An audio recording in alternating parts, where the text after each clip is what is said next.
नमस्कार, मी रिद्धी म्हात्रे. बातमीपत्रामध्ये आपल्या सगळ्यांचं स्वागत. बातमीपत्राच्या सुरुवातीलाच एक महत्त्वाची बातमी आहे. महाराष्ट्रातील आरोग्य विभागामध्ये कथित कॅथ लॅब घोटाळा झाल्याचं समोर आलंय.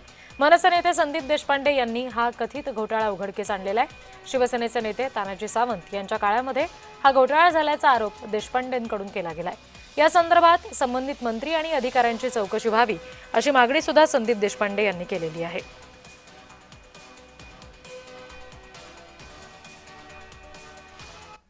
345 कोटी रुपये जनतेचे खरेदी न करता कॅथलॅबचं पेमेंट झालेलं आहे. 45 कोटी रुपये. हे सर्व आरोग्य भवनमधून होतं. हे सगळं आरोग्य भवन म्हणून नव्हतं. दुसरं कोण खरेदी करणार आहे? डिस्ट्रिक्ट हॉस्पिटलची खरेदी महाराष्ट्र वैद्यकीय प्राधिकरणानेच केली पाहिजे आणि त्यांनीच टेंडर काढलेलं आहे. टेंडरची कॉपी मी आपल्याला दाखवली. अशा प्रकारे सरेआम घोटाळे या राज्यामध्ये सुरू आहेत. प्रकल्प अपूर्ण असताना कंत्राटदाराशी संगनमत करून शासकीय निधीचा अपहार व रुग्ण सेवेचे नुकसान केल्याबद्दल जबाबदार अधिकारी आणि कर्मचारी यांची नावे आणि पदे जाहीर करा आणि सखोल चौकशी निलंबनाची कारवाई करा.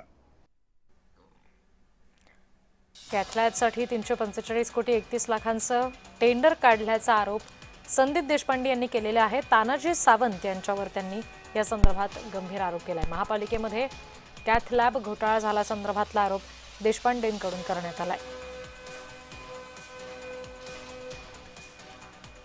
तानाजी सावंत हे सध्या मनसेच्या रडारवर पाहायला मिळत आहेत. संदीप देशपांडे यांनी अत्यंत गंभीर आरोप केलेला आहे का गंभीर घोटाळ्याचा आरोप त्यांनी केलाय. या संदर्भात आपण आणखी तपशील घेणार आहोत. प्रतिनिधी मनोज कुलकर्णी आपल्याशी जोडले गेले, त्यांच्याकडून. मनोज. अगदी बरोबर. महाराष्ट्र शासनाच्या वतीने रुग्णालयामध्ये कॅथलॅबची सेवा आहे ती देण्यासाठी म्हणून 2023-24 मध्ये तत्कालीन आरोग्यमंत्री तानाजी सावंत यांच्या नेतृत्वात एक टेंडर काढण्यात आलं होतं. ELN नावाची ती कंपनी होती आणि त्यांना हे टेंडर देण्यात आलं होतं. 345 कोटी रुपयाचं हे टेंडर देण्यात आलं होतं. ज्या मुंबई महानगरपालिका आहेत त्या महानगरपालिकांचे रुग्णालये जे आहेत त्या ठिकाणी कॅथलॅब उभारण्यात यावं आणि रुग्णांना चांगली सेवा मिळावी यासाठी हे टेंडर काढण्यात आलं होतं.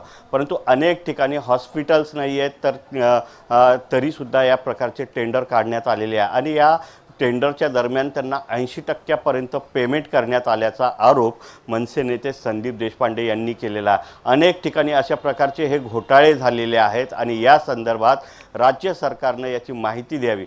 तत्कालीन मंत्री जे आहेत त्यांना सुद्धा हे सगळं माहिती आहे, त्यांच्यावर सुद्धा कारवाई करण्यात यावी. या सगळ्या घोटाळ्यामध्ये जे जे अधिकारी असतील त्यांच्यावर सुद्धा कारवाई करण्यात यावी. आताचे जे आरोग्यमंत्री आहेत प्रकाश आंबेडकर यांना सुद्धा याची माहिती आहे, परंतु ते सुद्धा यावर कारवाई करत नाही. मुख्यमंत्री देवेंद्र फडणवीस असतील, उपमुख्यमंत्री असतील, त्यांना सुद्धा याची माहिती आहे, परंतु कुठल्याही प्रकारची कारवाई होत नाही आहे आणि टेंडर काढले जाते आणि त्याचे पैसे सुद्धा अदा केले जातात आणि त्यामुळे कुठेतरी यामध्ये मोठा भ्रष्टाचार झालेला आहे आणि हा भ्रष्टाचार उघडकीस आणला असून लवकरात लवकर कारवाई करण्याची मागणी संदीप देशपांडे यांनी केलेली आहे. जी मनोज, तुम्ही आमच्याशी असेच जोडलेले राहा.